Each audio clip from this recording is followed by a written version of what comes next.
আসসালামু আলাইকুম, আশা করি সবাই ভালো আছেন।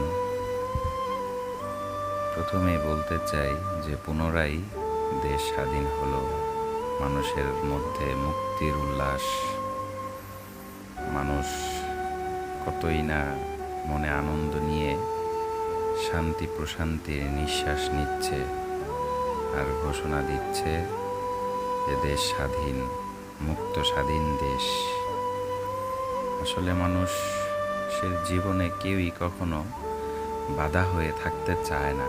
সবাই নিজের নিজ নিজ অবস্থানের জায়গা থেকে স্বাধীনভাবে বাঁচতে চায়, আর সেই স্বাধীনতাই মনে হয় মানুষ অর্জন করতে পেরেছে।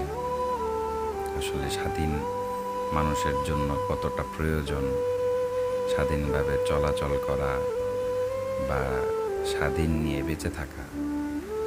মানুষ